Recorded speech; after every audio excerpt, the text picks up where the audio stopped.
چاوتان باش باس بۆ بینەرانی زوم و من زومی ئەمەتان پێشکەش دەکەم لەگەڵ ئەوکارانم و ئەوەی گرنگە ئەمڕۆ کۆمسیۆنێک لە تورکیا کۆمسیۆنێکی پەرلەمانی لە تورکیا پێگات بۆ پرۆسەی چارەسەری ئاشتی لە سەرم تەوەرە دومیوان دەبێت قسە دەکەم و ئەتان گەڕێنمەوە بۆ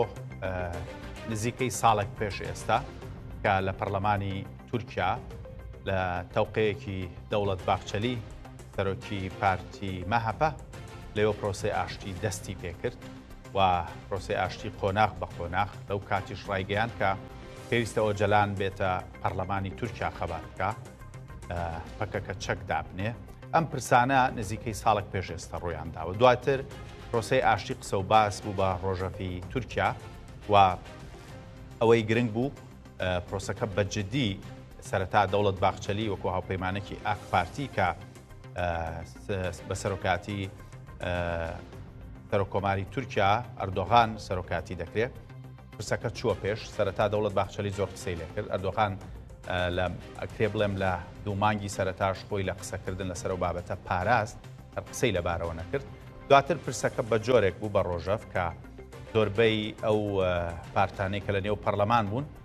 هەوڵی چارەسەری یاخود هەوڵی پرسێکی ئاشتیاندا بۆ کورد بە تایبەت لە تورکیا و پەکەکەش وەڵامی دانەوە و بینینی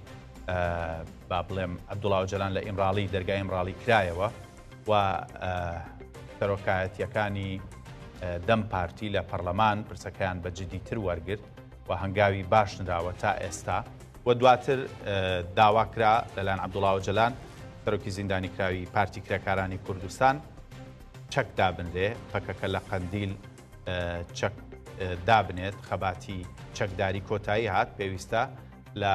ئەمڕۆ بە دواوەکە و کاتکەوتی لە مانگی دوو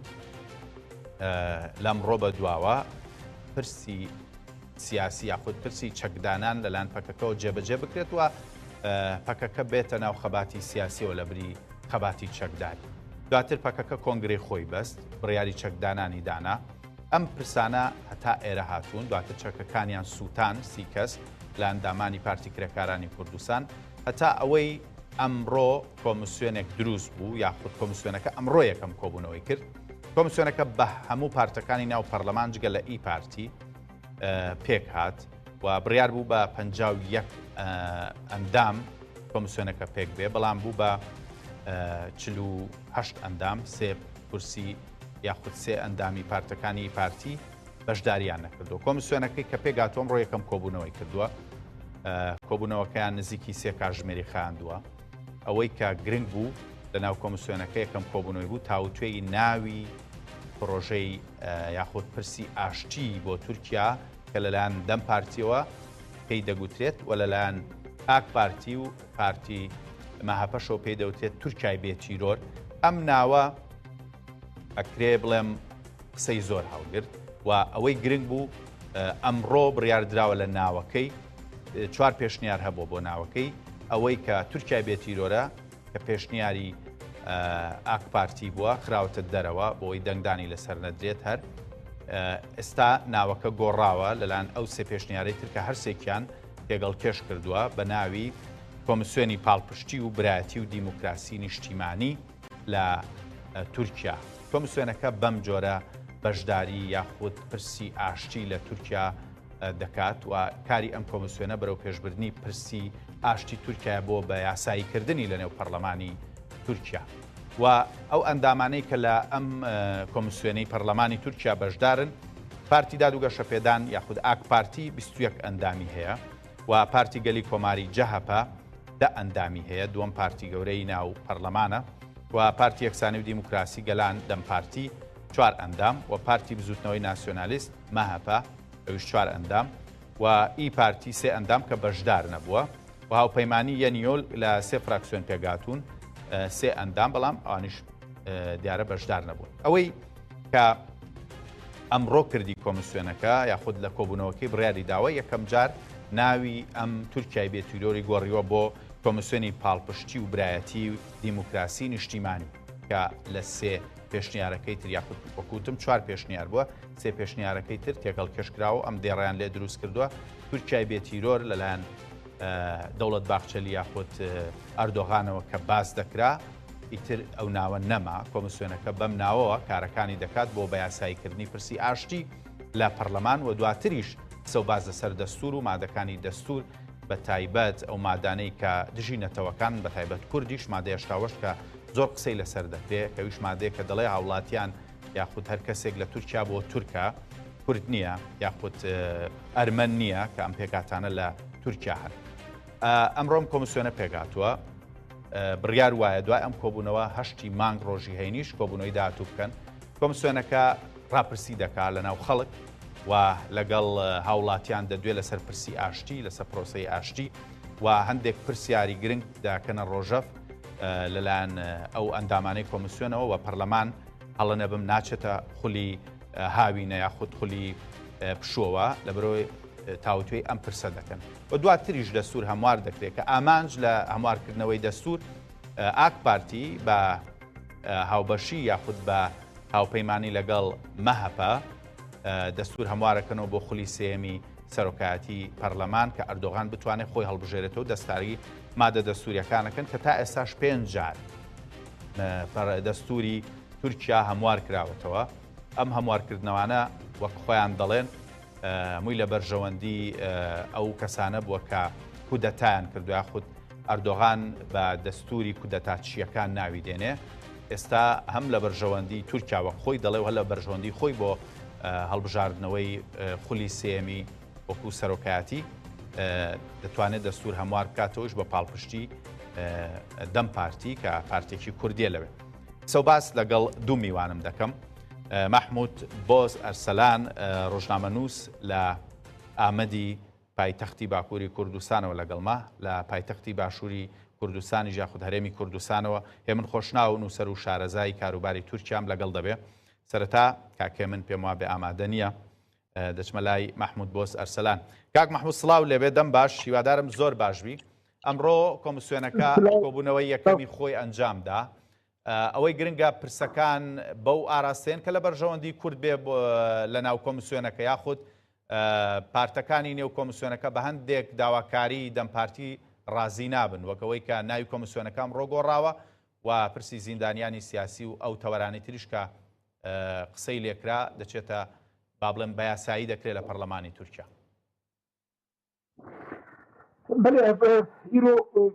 پرۆسا چارەسەرکردنا کوردی هاتە قۆناڵێکی gelek گرنگ ez کۆمیسیۆن gelek گرنگ بوو ji ber ku çareser proseya 2013 da komisyon hatı rojevê lê nehate çêkirdê wê demê partiye opozisyona pir ser vê sekirin gotin bila prose were parlemanê lê nehate vê demê vê proseyê pirsgirêkê teqrîben ne heyvaberê dest pê kir bi vê komisyonê bi rêya vê komisyonê hate were parlemanê komisyonê da giringiya komisyonê çi ez dixwazim ewî bal bikişim ser wê hewlî li giringiya komisyonê ew e ku proseya berê da meheke û partiya gelê komarê dijî proseyê bûn lê vê carê ber piştgirî li komisyonê wekî hûn zanin wekî temaşevanê me zanin bi mehete bi gava mehete prose dest pê kir pezî bi şertê ku were parlemanê were komisyonê piştgirî da vê proseyê dem partî li serî da nava proseyê da bûn dem partî serî da dixwast ku nava hevoka demokrasî nava navê proseyê de hebe lê îro daxwaza dem partiyê qebûl kirin û dem partî tiştekî dina dixwast ji bo Abdullah Öcalan Serokê Partiya Karkerê Kurdistan bi gora hukûka Tirkiye dibêjin hukûka navnetewî dibêjin mafê hêvî daxwaza mafê hêvî kirin xwestin ku ji Abdullah Öcalan re mafê hêvî bê dayînê ji ber ku mafê hêvî ew an Abdullah Öcalan berdin an zî were cizê ku maye mal da xwe de kuşîne malek de kuşîne malek de dewam bike ev hate roje diya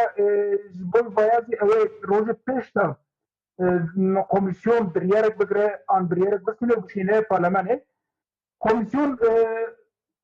biryar bistîne biryar nabe kanûn li fermiya biryara komisyonê وەکو nîne پرۆژە یاسایەک بەرزێکاتەوە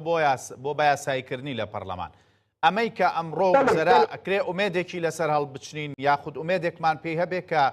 جارێکی تر پرسی ئاشتی شکست نایەنێت و ئەوەی گرنگە ئێستا پرسەکان یاخود داواکاریەکانی کورد بە تایبەتی بە یاسایی دەکرێن لەناو پەرلەمانە. گۆرە دیتنا من هێویا من هەیە ویدا من هەیە ji bo Kurda wê hengava gavê biçûk bezî ew bên havêtin meselan ev gavê biçûk çî girtiyên nexweş ihtimal werin berdanê ku nav endamên PKK ku çek danîne ji bo wan ew ê çî gavan bên avêtin ê ku neketine şer ê ku nava ku bi rast nava tekoşînirme ihtimala ew ê ji wan re wan berdin destûr bidin ku vegerin Tirkiye û bo zimanê Kurdî pir tê gotin pir tê goyme bo zimanê Kurdî ê gav bên havêtin û mesela zimanê Kurdî jî paşê yani du sê civîn paşê ew mesele jî ew were rojeva komisyonê. کاک مەحموود بۆ سەرسەلان ئەوەی گرنگە ئەم کۆمسیۆنە ئیتر داواکاریەکانی بۆ پرسی ئاشتی بۆ پارتی کرێکارانی کوردستان ئەم کۆمسیۆنە بەرزی دەکاتەوە یاخود سەرۆکی وڵات یاخود سەرۆکۆماری تورکیا جارێکی تر داوا دەکاتەوە یاخود پرسەکان دەچنەوە ئیمراڵی بە پرسی ئیمراڵی یاخود عەبدوڵاوە جەلان لەوێ پرسەکان تاو توێ دەکرێ و داواکاری دوای ئەمانیش یاخنی بۆ پەکەکە ئەگەری هەیە چی بێت؟ هەر زیێنە یعنی li fikrê Serokkomar Erdogan zî ew ê bêsendin fikrê Abdullah Öcalan zî ew ê bêsendin em ê bibînin pêşta ji ber ku ev komisyon di dîroka Tirkiye de hîn nû ye heta îro tiştekî wisa çê nebûye heta îro yani PKK dewletê PKK ji xwe muhatab nekir ne PKK dem partî yani Partî Kurda zî partî berî wek HDP be DBP ve partiden wan ji xwe re muhatab nebgirt lê îro muhatab wan Abdullah Öcalan e dem partiyê lê ev di nav her sê dezî tên nîqaşkirin û fikrê her sî fikrê komisyonê zî ew hebe fikrê Abdullah Öcalan zî bêgirtin fikrê Serokkomar Erdogan zî bêgirtin ber wî de ew ê Dewlet Bahçeli zî fikrê zî ew bêgirtin ew zî ew ê fikrê xwe bêje gora wî ew ê nexşereyekî çêr be. باش زۆر باشە کاک مەحموود بۆ سەرسەلان لەگەڵم بمێنەرەوە دەچمە لای میوانەکەی هەولێرم کاک هێ من خۆشناو کاکە من بەخێراتی بۆ زووم سوپاس دەکەم ئەمڕۆ کۆبوونەوەکە ئەنجام درا و ئەوەی گرنگە ئەم کۆمسیۆنە بڕیار دەدات ئیتر پرسی ئاشتی بەرەو کوێ دەڕوا یاخود دەچێتەوە ناو بارەگای حزبە سیاسیەکان یاخود پارتە سیاسیەکان لە تورکیا و چاوەڕێ دەکرێت ڕەوشی پرسی ئاشتی بەرەو کوێ بڕەوە داواکاری داهاتویان بۆ پەکەکە چییە بێت؟ بێگومان دەبێت سەرەتاوە بزانین کۆمسیۆن ئەرکی چییە بۆ ئەوەی بتوانین وەڵامی ئەو پرسیارە بدەینەوە. باش من پێم وایە کۆمسیۆن سەرەتا زەمینە و یاخود هەندێک یاسا گۆڕانکاری هەندێک یاسا هەموارەکاتەوە گۆڕانکاری لە هەندێک یاسا دەکات بۆ ئەوەی بتوانێت زەمینەی ئاشتی دروست بکات. یعنی مەسەرەن یاسای بەرەنگاربوونەوەی تیرۆر یاسای سزادان یاسای لەم جۆرە هەموار دەکاتەوە. ئەوەی زۆر مهمە ئەمڕۆ وەک ڕۆژی یەکەبین دامەزراندنی کۆمسیۆن ژینگەیەکی سازشکارانەوە یاخود ژینگەیەکی لە یەک تێگەیشتن لە ئارادا بوو. یعنی ئەو ڕەشنووسەی دوایی کە کۆمسیۆن ئامادەی کردووە لەگەڵ ئەو ڕەشنووسەی سەرۆکی پەرلەمان کە پێشکەشی کۆمسیۆنی کردبوو 15 گۆڕانکاری تێدا کراوە. باش 15 گۆڕانکاری چمان پێ دەڵێ ئەو 15 گۆڕانکاریە کە گرنگترینیان گۆڕانکاری ناوی کۆمیسیۆن بوو، چوار ناو هەبوون، چوار ناو پێشنیار کرابوون بۆ ئەم مەبەستە. لەگەڵ گۆڕانکاریەکانی در پێمانەڵێ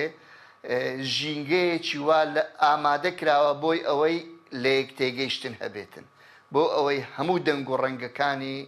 ناو کۆمەلگای تورکی بە کورد و بە تورکەوە، بە چەپ و بەڕاستیەوە، بە محافەزەکار و ئیسلامی و ئەلمانیەوە بگەنە یەکتر و بتوانن ئەو یاسایانە وەک هەنگاوی سەرەتا ئەو یاسایانە هەموار بکەنەوە کە زەمینە بۆ هەموارکردن و بۆ یاسای دیکە خۆش دەکاتن. ئەوەیان بەڕای من زۆر گرنگە. ئی دووەمیان بزانە کۆمیسیۆنەڵێ هەتا سیوئێکی مانگی 12 کارەکانی تەمامە بێ، ینی لە ڕەشنووسی کۆمیسیۆندا ئەوە هاتووە، کەواتە مەسلەی هێشتا مەسلە بگاتە قەندیل پەکەکە چی دەکات چیان بۆ پەکەکە هەیە، ئەوە پرۆسەیەکی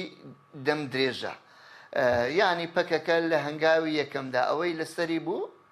کردی جێبەجێ کرد کە پرۆسەی چەک سووتاندن بوو، بێگومان ئەوەش لە ئەنجامی سازشێک لێک تێگەیشتنێک ڕێککەوتنێک بوو، چونکە داواکاری دەوڵەتی تورکیا لە مەسلەی چەک لە چەک سووتاندن گەورەتر بوو، بەڵام لەسەر فۆرمێک لەسەر فۆرمیلەیەک گەشتێک بە تایبەتی لە گفتوگۆی ئیمرالی لە 25 مانگی ئیاری ڕابردوو کە گفتوگۆیەکی هەرە زەحمەت بووە لە نێوان دەوڵەت و شاندی ئیمرالی و ئۆجەلاندا، لەوێن دەر فۆرمیلەی چەکدانان چۆن بکرێتن و چۆن جێبەجێکرێت لەوێ ئەو فۆرمیلە بڕیاری لەسەدرا. کەواتە مەسەلەکە جارێ پەیوەندی بە هەندێک یاساوە هەیە، ئەو یاسایانەی دەبێت زەمینە خۆش بکرێت. چاوەڕێ دەکرێت کاکێ من چاوەڕێ دەکرێت کام یاسایە کە زۆر گرنگە دەم پارتی جەختی لێ بکاتەوە بۆ گۆڕینی بە تایبەت بۆ خزمەتی کورد کە خزمەت بە کورد و پرسی ئاشتیش بکا لەوێ. بەڵێ ئەگەر ڕێگان بدەیوەبی ئەوە هەندێک ڕۆن بکەمەوە. یەک پێم وایە ئەو زانیاریانەی بەدەستیشم گەیشتنەوە لە ماوەی 2 هەفتەدا ممکنە ئەم کۆمیسیۆنە سەردانی ئیمرالی بکە. ئەو زانیارە لە لای من هەیە، هەتا 15 ڕۆژ تا 2 هەفتەی دی ممکنە ئەو کۆمیسیۆنە سەردانی ئیمرالی بکە. دوو یاسای زۆر گرنگەیە دەبێ ئەو کۆمیسیۆنە هەمواری بکاتەوە بیداتە پەرلەمانی تورکیا، پەرلەمانی تورکیا دەنجی لەسەردا. یەک یاسای بەرەنگاربوونەوەی تیرۆرە، دووەمیان یاسای پێناسەکردنی ئەندامیەتی ڕێکخراوە تیرۆریستیەکانە، سێمیشیان یاسای سزادانە. ئەگەر ئەم کۆمیسیۆنە لە ئەو ماوەیەدا بتوانانی ئەم سێ یاسایانە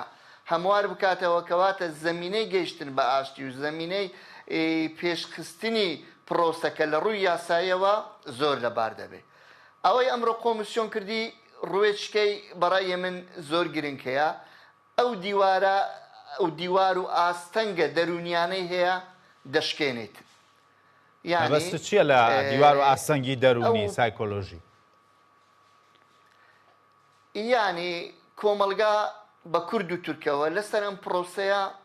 زۆر تێڕوانینی جیاوازیان هەبوو، ترسێک هەبوو، گومانێک هەبوو، پرسیاریان لە مێشکدا بوون وەڵامیان وەرنەدەگرتەوە. لە ئێستادا پێم وایە کۆمیسیۆن ئەوڕۆ بەو هەنگاوی کردی بەم لێدوانانەیدرا بە گوتەکەی سەرۆکی پەرلەمان و بەو مناقەشەی ئەمڕۆ لەبار بووە، تا ڕادەیەکی زۆر ئەو پرس و گومان و ئەو ترسەی دەمێشکی مرۆڤەکاندا بووە، دەمێشکی تاکەکاندا بووە ڕەویتەوە و یاخود زەمینەی ڕەوانەوەی بۆ ڕەخساوە. باش ئەمە ئەوەیەکی گرنگە. ئەوەی هەرە گرنگ کۆمیسیۆن ناوێکی لە خۆناوە کە پێدا دەستەواژەی برایەتی زۆر لە پێشە، زۆر بەهێزە و زەخ کراوەتەوە تێدا. گەڕانەوەیە بۆ دەستورێک ممکنە ئەو دەستوری ساڵی 1920 بێ، ینی پێش دەستوری ساڵی 1920 کۆڵی لە هەموو شتێکە کا دەستوری تورکیا لەسەر یەک ڕەنگی بنیاد دەنێت. دەستوری ساڵی 1920 کە لە پێناسە گشتەکەیدا ئەڵێ کورد، تورک و نەتەوەکانی دیشناویان دەرێ ئەوانە هاوڵاتی و یاخود بەبرایەتی لە تورکیاشی. ئەگەر ئەو کۆمیسیۆنەی هەیە بگاتە ئەو ئاستا، ینی چونکو ئاماژە سیاسیەکان و یاخود ئەوانەی لە تورکیادای هەندێک بەرەو ئەو بۆنەیان لێدێ پێم وایە ئەوە هەنگاوێکی مێژوویە بێتن لە مێژووی کۆماری تورکیادا. شتێشکەی زۆر مهمەیە من پێم وایە ئەو کۆمیسیۆنە زیاتر جەخت لە کێشەی کورد لە ناو تورکیا کاتەوە، ینی پارچەکانی دی ئێستا وەک پاکێجێک پارچەکانی دی بە تورکیاوە نابەستێتەوە، ئێستا زیاتر مەسەرەکە بۆ ناو تورکایە ڕەنگێکی تورکایی پێوە هەیە. ئەوەشان هەنگاوێکی دیکەیە کە دەبێتە هاندەر بۆ ئەوەی کێشەی پارچەکانی دی بە تادری کێشەی سووریا و ڕۆژاوای کوردستان بە دیالۆگ و یاخود بە ڕێگای کەناڵی دیکە بەرەو چارەسەری بچێت. زۆر باشە. کاک هێمن دێم وڵات. کاک مەحموود، چاوەڕێ دەکرێم کۆمیسیۆنە هەندێک بابەت وەکو ڕاپرسی بباتە سەر شەقامی تورکیا بۆ ئەوەی کە ڕای هاوڵاتیانی ژوەر بگرێ و ئەوەی کە دەگوترێت یاخود بیستومانە ئەڵێ لە ناو شارەوانیەکانە داوا لە خەڵکی ناوچەکان یاخود ئەوانەی کە خەڵکانی با بڵێم ڕۆشنبیر و ڕۆشنفکرن لە ناو تورکیا کۆ بکانەوە بۆی کە ڕاپرسیەک هەندێک پرسەیە لەگەڵ ئەوان تاو توێ بکەن. بۆ نمونە پرسی تیرۆر چۆن چارەسەر بکرێ و پرسەکانی دیش لەگەڵ نەتەوەکانی تر چۆن چارەسەر بکرێ بۆی ئەو یەک ڕیزی و برایەتی کە باز دەکرێ لە ناو تاکی یاخود لە ناو هاوڵاتیانی تورکیای شارڕنگدانەوەی هەبێ. ئەمە ئەگەرە یاخود ئەمە کۆمیسیۆنەکە ئەمە دەکات لەم دوو مانگەی کە دەست بەکارە بێت. دەنگێتە چوو گەرەم هاوکاری دووبارە بکەین پرسەخوا دەنگێتە چوو قوت بوو دەنگی کاک نەوزاد مەحموود بۆز نەوزاد ناگاتە من بەباشی هاوڕێیان وازەم لە من تێنەگەیشت. گەرەمە خۆ پرسەخوا کاری دووبارە بکەین. ئەوەی کە گرنگە ئەم کۆمیسیۆنە جگە لە پرسەکان لە ناو خۆیان لە ناو ئەندامانی کۆمیسیۆن ئەگەری هەیە پرسەکان بکەنە ڕۆژەف و لە سەر شەقامی تورکیا ڕای هاوڵاتیان وەربگرن. ئەمە ڕاستیە یاخود ڕای هاوڵاتیانیش بۆ برایەتی تورک و کورد لە تورکیا وەردەگیرێ؟ بەڵێ ئەوەی شەقامی تورکزی گرنگە لێ پرۆسەیەدا پارتیە هەری گەورەی تورکا ناوا پرۆسەیەدانە وەک ئاک پارتی وەک جەپ وەک مەهەپە لێ هەری بچووک دژی vê proseyê disekinin yanî partiyên biçûk wekî İYİ Partî dijî vê proseyê disekinin raya şakama Türk bi dest sendinê lê ji ber ku çapemeniya Tirkiye piranî lêzîgê hikûmetê disekine vê çapemeniyê bi raya vê çapemeniyê ew ê tesîr li ser civaka Tirka bibe û prose ji wara bê qisekirin wan qila bikin ji ber wî pêş ve eger pêwîstî çê bibe ew ev komîsyon here sukazî bigere here li bajarê aliyê Rojavayê Tirkiyê jî bigere û alî bi Tirkara zî baxwe û girîdiya vê proseyê ji wara zî bêje wan îqna bike. Lê îro wekî bû çapemenî piranî bi kontrola hikûmetê de ye hikûmet bi vê çapemeniyê bi raya vê çapemeniyê karê fikrê milletê piranî ne tevayî lê piranî karê biguhere. Mesela ez mînakekî bidim roja ewil ku prose hate roje de pirî kanalê Tirka hatin Amedê li ber weşana kirin û vê weşanê gotin prosa aştî xweş e mêze biratiyate Sûtî Amedê millet gelekê xweş e û nava Sûtî de govend bigirin milletê govend kitvanan nîşandan û dijî vê proseyê nesekiriyan lê ev hewla wan ew dewam bike yek qismekî pir biçûk heye ku dijî vê proseyê nasyonalîstê Tirka ew zî gorê fexmêra min gorê dîtin qeweta wan zêde tune tesîra wan pir zêde çê nebe ser vê proseyê. زۆر باشە هاوڕێیان دەنگی کاک مەحموود بۆز ئەرسەلان بەباشی ناگاتە من دەچمە لای کاکێ من خۆشناو ئەگەر بە ئەرک نەبێت دەنگەکەی بۆ من باش بکەن سوپاسانەکەم. کاکێ من ئەوەی کە لە پرسی چارەسەریە باسی دەکرا بەڕاستی دەیگوت چەکدانانەکە یاخود حکوومەتی تورکیا دەیگوت چەکدانانەکە بۆ ڕۆژاواشە. ئەمە لەم کۆمسیۆنە مناقشەی دەکرێت یاخود گفتوگۆی لەبارەوە دەکرێت کە ڕۆژاواژ یاخود هەسەدا لەم پرسیە بەشدار بێ بۆ پرسی چەکدانان و خۆ تەستیمکردن کە ئێسەش هەژمونێکی تورکیا هەیە بەسەر سووریاوە بۆ ئەوەی کە بچێتە ناو سوپاوە یاخود نەخێرم کۆمسیۆنە کار لەسەر تەنها ناوخۆی تورکیاکات. یعنی ئەوەندەی پرسیارم کردووە ئەوەندەی چاودێری دۆخەکەم کردووە بە خوێندنەوەی خۆم شم ئەو کۆمسیۆنە تەنیا ئەرکی ناوخۆی تورکیایە. مەسەلەی ناکۆکیەکانی هەسەدە و تورکیا هەسەدە و سووریا بە ڕێگای سیاسی بە گفتوگۆی سیاسی بە کەناڵی دیکە چارەسەر دەکرێت. یعنی لە ڕێنوێیی لە قسەکانی ئۆجەلانیش بۆ قەندیل بۆ هەسەدەش مەسەلەی چەکدانانی هەسەدا باس نەکراوە بە هیچ شێوەیەک. حتا محەممەد ئۆجەلان برای بەڕێز ئۆجەلانیش بۆ میدیاکانەوەی وتوتی براکای برا گەورەکەی گوتوێتی دەبێ هەسەدە ڕێو شوێنی خۆی زیاتر بگرێتە بەر خۆی بەرفراوانتر بکە خۆی ئامادەتر بکاتن و لەگەڵ لایەنی دیکە لە ئاستی ناوخۆی سووریا و دەرەوە هاوپەیمانی بەرفراوانتر پێک بینیتن. بەڵام ئەوە مانایوان نییە مەسەلەی هەسەدا بۆ تورکیا مەسەلەیەکی گرنگنەوە یاخود تورکیا دەست بەرداری مەسەلەی هەسەدە دەبێت نا مەسەلەکە بەم شێوەیە نییە. بەڵام ئەو کۆمسیۆنە پەیوەندی بە مەسەلەی هەسەدەوە نیە ئەوەندەی من لی تێ بگەم. ئەوە ڕوێچیان دووەمیان لە مەسەلەی هەسەدە و چەکدانانیش هەسەدە بەخۆی شام بە ئەساسەگرێت دیمەشق بە ئەساسەگرێت بۆ دیالۆگ و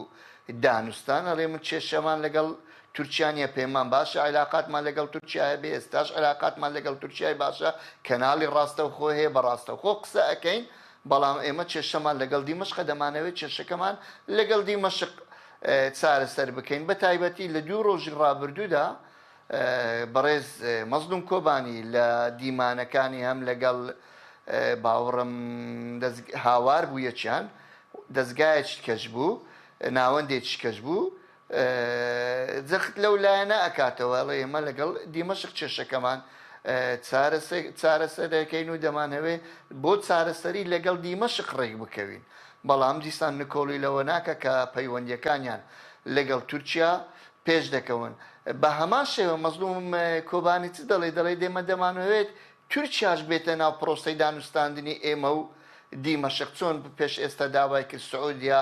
ناوبژیوانی بکات لە نێوان دیمەشق و قامشلۆ. بە هەمان شێوە 2 ڕۆژە ئەو بانگەوازەیە ئاراستەی تورکیا شکاتن بۆ ئەوەی تورکیا ڕۆلی نێوەنگیری لە نێوان دیمەشق و قامشلۆ بجێر باشە. کاکە من 2 هەواڵی بەپەلە هەیە کە سەرۆکاتی پەرلەمانی تورکیا بڵاویان کردوتەوە. دەڵێت ناوی کۆمسیۆنەکە بە فەرمی ڕاگەنراوە ناوی کۆمسیۆنەکە بە کۆمسیۆنی هاوپشتی نەتەوەی برایەتی و دیموکراسی دیاریکراوە کە پێشتر بە تایبەت مەهەپە و ئاک پارتی دایانوت تورکیای بێتیرۆر پرۆژەی تورکیای بێتیرۆر یاخود بەم ناوە ناوەنرا. ئێستا ناونراوە کۆمسیۆنی هاوپشتی نەتەوەی برایەتی و دیموکراسی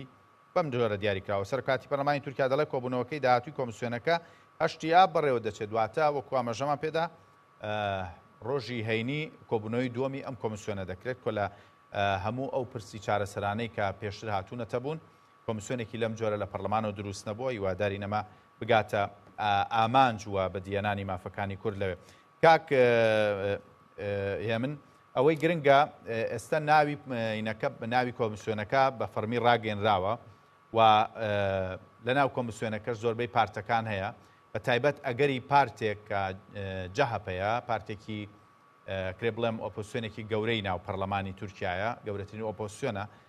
ئەگەری کشانەوە یاخۆ قسە و باسەکان بۆن کە کشانەوەیەک ڕووبدا ئەویش لە بەرامبەر هەندێک مەرجە کە ئەکپارتی بۆی جێبەجێ بکات بەشدارە ئەگەری کشانەوەی هەیە لە ناو کۆمسیۆنەکەم ئەگەرە تا چەند ڕاستە و پێشتریش وەک بیرخستنەوەیەک جەهەپە دوو جار یاخود جارێکیان بە فەرمی لە پەرلەمانەوە داوای هەڵبژاردننی پێشوەختی لە ئەردۆغان کردووە بەڵام داواکارەکەی جێبەجێ نەکراوە بەو جۆرەش سەرۆکی گەورە شارەوانی ئەستەمبول ئەکرەمی مامۆغڵۆ تا ئێستش لە زیندانەوە سزادراوە و ئەمانە ئاڵنگارە یاخود کێشەکانی نێوان ئەم پارتە گەورە ئۆپۆسیۆنن و ئاکپارتیشن و لەم کۆمسیۆنێش بۆ پرسێکی ئاوا کە پێشنیاری ئەردۆغان یاخود ئاکپارتی و مەهەپەی هاوپەیمانەتی جاهپا ئەگەری هەیە داواکارەکانی لەم دوو پارتە هەبێت کە پارتی دەسەڵاتدارن یاخود بەکشانەوە ئەمە ئەگەرێکی دوورە یاخود نەخێر ئەگەری هەیە بەم گۆڕانکاریە ئەمڕۆ لە ڕەشنووسی دامەزراندنی کۆمسیۆن کراوە داواکاریەکانی جەهەپە بە هەند وەرگیراوە یەک جەهەپە داوای کردبوو دەنگدان پرۆسەی دەنگدان لە ناو کۆمسیۆنەکە بە 3 لەسەر 5 بێ یان 2 لەسەر 3 بێ پێم وایە بنەمای 3 لەسەر 5 ینی تەزبیت کراوە جێگیر کراوە دووەمیان ناوی کۆمسیۆنەکە بوو پێم وایە لەوەشدا ئەو کۆمسیۆن ئەو ناوەی هەڵبژێردراوە ئەو ناوەی دەنگ لەسەر درراوە ڕەزامەندی لەسەردراوە بۆتە بڕیار نێزیکە لە پێشنیاری جەهەپە بۆ ئەوەی لە ئێستادا ئەگەری کشانەوەی جەهەپە لەم کۆمسیۆنە زۆر لاوازە چونکو جەهەپەش ینی لە ڕووی سیاسیشەوە ناوێ لە دەرەوەی پرۆسەیەکی مەسیڕی بێ لە دەرەوەی پرۆسەیەکی زۆر گرنگ بێ کە پرۆسەی ئاشتی و چارەسەرکردنی کێشەی کوردەکە ئەوە لە مەودا نێزیک و ناوەند و دەمدرێژدا خراپ بەسەر جەهەپە ئەشکێتەوە بەو مانای دێتن جەهەپە گۆڕەپانەکە بۆ ڕکابەرەکانی کە ناوت هێنان بۆ ڕکابەرەکانی چۆلەکە لەبەرەوەم پێم وانە ئەو ئەگەرە ینی بە ئەو ئەگەرە بە ئەگەرێکی ئەو پەڕی لاواز دەبینم بە تایبەتیش ئەوەی پاڵپشتی قسەکانم وەکاتن ئەندامانی جەهەپە کە بۆ کۆمسیۆن من ناوەکانم ئێستا تام ینی نایەتەوە ئەوەکە نایەتەوە بیر بەڵام ئەندام ئەو پەرلەمانتارانەی جەهەپە لە ناو کۆمسیۆنەکەن پەرلەمانتاری لێ هاتوون بە تایبەتی سەزگین تانری کۆڵو کە جێگیری سەرۆکی جەهەپە و کوردە و پەرلەمانتاری دیار بکرا و پارێزەرێکی بەناو بانگا و لە مەسلەی مافی مرۆڤ و پاراستنی مافی مرۆڤ سیڤیەکەی زۆر بەهێزە ئەندامێکی کارای و کۆمسیۆنەیە لەبەرەوە ئەو ئەگەرە بە ئەگەرێکی زۆر دوور و لاوەز دەزانم زۆر باشە کاک مەحموود هیوادارم دەنگەکەی باش بوو بێ کاک مەحموود بۆ ئەرسەلان دێمە لای تۆ ڕەوشی زیندانیانی سیاسی و پرسی گولەنیەکانیش لە تورکیا دەچێتە ناوپرسی ئەم کۆمسیۆنەوە یاخود ڕەوشی ئەو زیندانە سیاسیانەی کە بە با بڵێم نزیک لە تیرۆر یاخود بە مادەکانی تیرۆر یاخود بە پرسی پەکەکەوە لە زیندانان ڕەوشیان بەرەوچی لێ دێ و کۆمسیۆنەکە توانێت چ بڕیارێکیان بۆ بدا بریارە ئەول گۆرێ تەخمینم گۆرێک و ئاگاهەیەکی هاتنە گۆی من بریارە ئەول ji بۆ زیندانیە ئێک و نەخۆشن بریارە ئەول ئەوێ بۆی وان بێ خواستن گاو بێاوێتن وەکی کۆمەلەیە وەکی ڕقامی کۆمەلەیە مافێ مرۆڤان نێزیکی 1000 کەسێ نەخۆش هەنێ گرتیە نەخۆش هەنێ ئێک و نکارن بە سەرێ خۆ لە زیندانە بمینن بۆی vana dem partî daxwaz bike û boy vana ew ê gav bê hawetin gorî dîtina min ev pirsgirêk pir cara tê rojevê li Tirkiye lê heta îro boy vana dewletê tişkî nekiribû lê serê vê proseyê de dîsa hatibû rojevê lê boy vana gavekî bê hawetin aya duwa baş yê ku nêzîkî 30 sala zindana dane Türkiye kanûnekî nû hanî êku zexwe beka dêlezî wan bernade wekî lijneyek nava zindana de ye ew lijne ji wan pirske pranî ji wan praniyê girtiya pirske dibêje hûn poşmanin an poşman ninin êku nebêje ez poşmanim wan dibêje ev ya nikare derkeve û cezê ya bila dirêj bibe mesela êku hene qasî ku ez zanim ji derdora xwe zanim yek salek sal û nîv 2 salan e زێدە لە زندانێمانە va roja dest pê kirin wana hêdî berdin lê komîsyonê da ew ê rewşa vana zî were rojevê tişkî ez karim lê zêde bikim Abdullah Öcalan ji dema ev dîtinê xwe bi nişneyê Dem Partiyê re de gotibû ez ji bo xwe tişkî naxwazim ewlî bo girtiyê nexweş ê ku zindana din bo we bila gav bê avêtin Yasî siyasî ê ku nava PKK dane û çek nexebitandine boy wan ev tişt bê çêkirin belkî pêş da piştê ku ev prose tam rojeva Tirkiye da ronîke tam rojev tam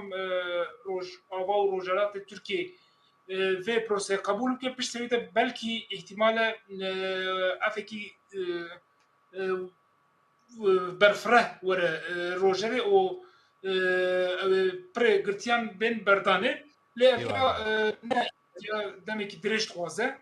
ji ber ku rojeva Tirkiye civaka Tirkiyeyê ne amade ji bo hêviya bo êdinan ama ew ê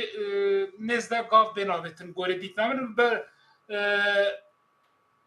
niha beriya komîsyonê beriya ku komîsyon dest pê bike dest xebata xwe bike hîn girtiye bûn zindana da ji ser ew kağıt bûkirtine madeyekî kanûnê daye dibêje kesê ku endamê PKK nebe yani endamê organizasyonekî terorê ne lê ser navê wa çalakiya dike wan da digirtin davêtin hevsê pirê wan berdan pirê wan nêzîkî hezar kesî berdan û piştî vê ev proses dewam bike. باش کاک هەیە من خۆشناو لەم کۆمسیۆنە جگە لە پرسی کورد پرسی نەتەوەکانی تریش دێتە بەرباس وەکەوەی کە کێشەی با بڵێم گوڵەنیەکانیش لەوێ هەیە چەند ساڵە بەردەوامە و ئەمەی کە ناونراوە پرسی دیموکراسی و برایەتی گەلانی تورکیا جگەل لە کورد ئەوانی تریش کە داواکارێکیان لە حکوومەت هەبێ وەکو نەتەوەکانی تر دێتە بەرباس یاخود تەنها پرسەکە یا کۆمسیۆنەکە تەنها بە پرسی کوردەوە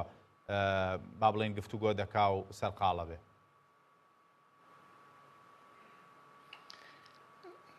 کاکە سەرەتا ئەو کۆمسیۆنە باسی کێشەی کورد ناکە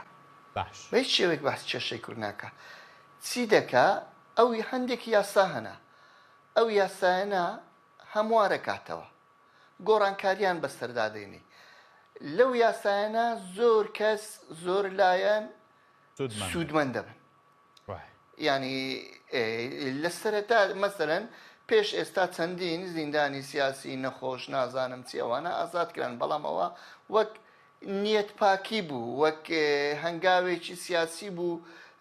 بۆ زەمینە خۆشکردن بوو بۆ قوڵکردنەوەی متمانە بەم شێوەیە ئەتوانین ناوینن بەڵام ئەوەی ئێستا لە چەندین یاسا چەندین یاسای بنەڕەتی ئەگۆڕێتن ینی ببوورێت چەندین یاسا ئەگۆڕێ کە زەمینە خۆش دەکات بۆ چارەسەری دیموکراتیانە کە وا دەکاتن فەزای دیموکراتی لە تورکیا هەندێکی بەرەو پێش بچیتن تورکیا بەرەو دیموکراسی بوون هەنگاو بنێتن ئەگەنا وەک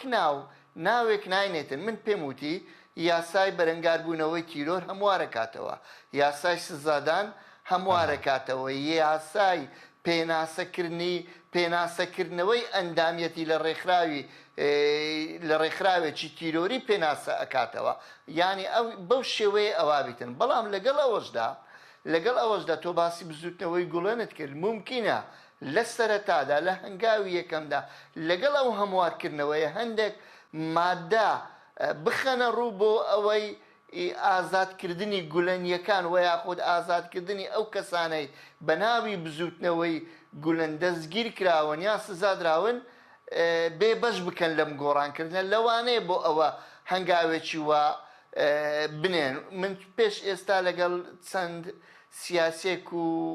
ئەوانەی هەندێک یاسا ناسیشن ینی سیاسینە و یاسا ناسن گفتوگویەکی وام کرد شتێکی وام کەتە بەرجۆ یەک لەوانە وتی ممکنە لە هەنگاوی یەکەمدا گولەنیەکان بێ بەش بکەن لەو گۆڕانکاریانە باش کاک مەحموود ئەگەر بە کورتی وەڵامم بدەیتەوە ڕەوشی عەبدوڵڵا جەلان لە ئیمراڵی گۆڕانکارێکی ئەو تۆی بەسەردادێت کە جێی خۆشحاڵی کورد بێ یاخود کوردانی باکوور بێت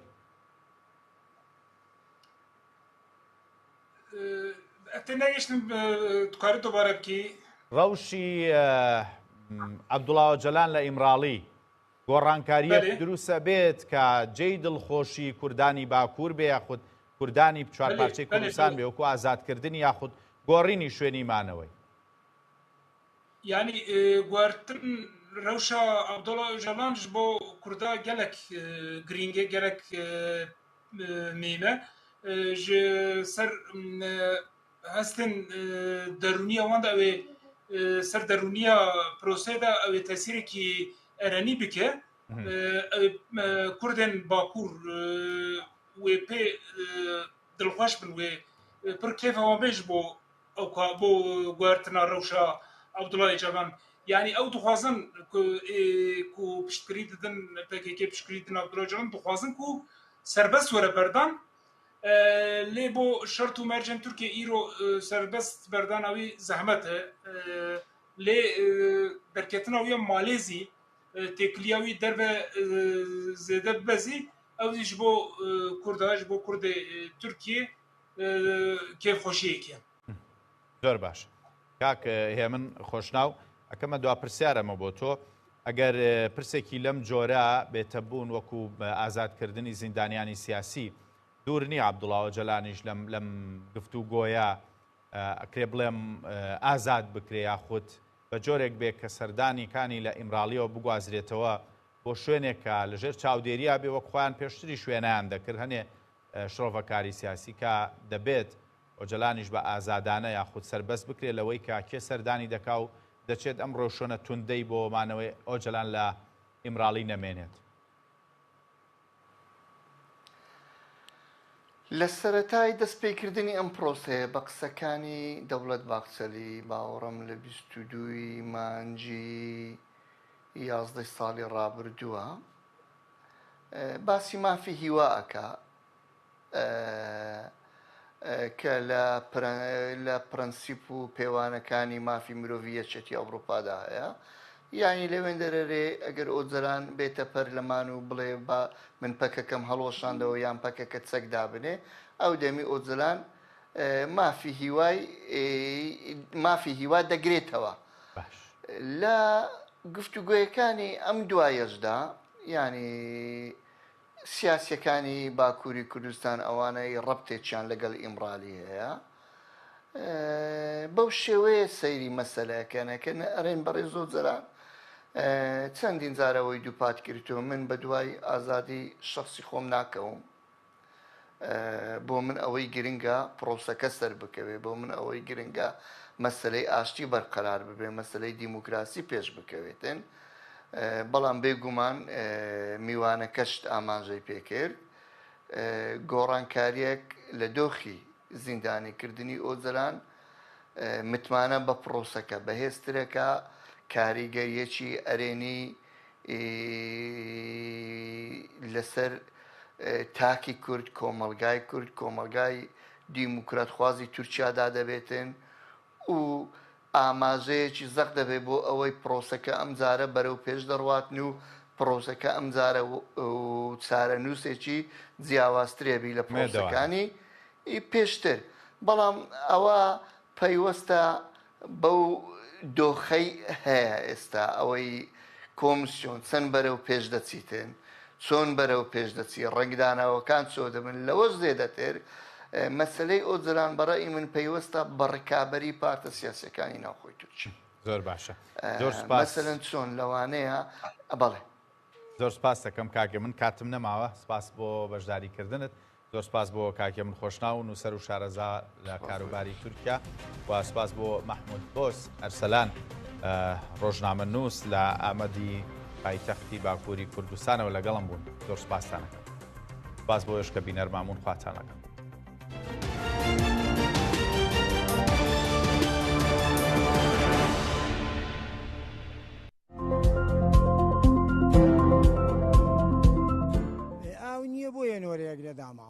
ئاوی دەست ناکەوێ 100 تەلەفۆنەکە ئاوی دەست ناکەوێت بە قورانەوەمان تەلەفۆن بۆ هاتۆ سەرمانیەشێ بۆ هەفتەیەکەشێ ڕۆژ لەگەڵ ڕۆژ زیاکە حاڵی بووی ڕۆژ لەگەڵ ڕۆژ زیاکە لە باتی هەوڵێکی بۆ بن چارەسەریکەن هەریە و زیاکە ئەو گەرمایش کە ئەیبینی خەڵک هەر لە ماڵەوە ناشی ئاوی نەبێ ناتوانێت لە ماڵەوە کابرا لە ناچاریە ئاڵێ وتی بە 20 دەیەمێ بەس بۆم بێنە وتم کاکە وەعدم بە خەڵکاوە بۆم نایە بۆم پاتایە هەر بە 20ەکە بۆم هێنا ئەو خەڵکە ئاوی نییە داماوە تێرە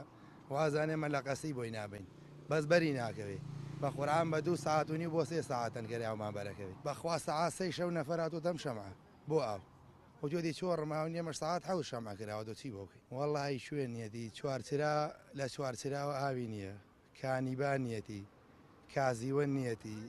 ڕزگاری بەختیاری زەرگەتە 3 تەنکەر 4 تەنکەر ئەوها هەرەوە نەمان بۆ کردرێ ئیتر خۆتە زانی گرانە وە نییە باشە ناچارە ناوکردوانە ئەرێ وەڵا ناچارین ئەی چی ئەگەر ناچار نەبیاوە کڕین و بەریدەیە و ماڵە و ترەتەوێ باخان ناکات ئەرێ وەڵا بەچەند بۆتان دێت تەنکەری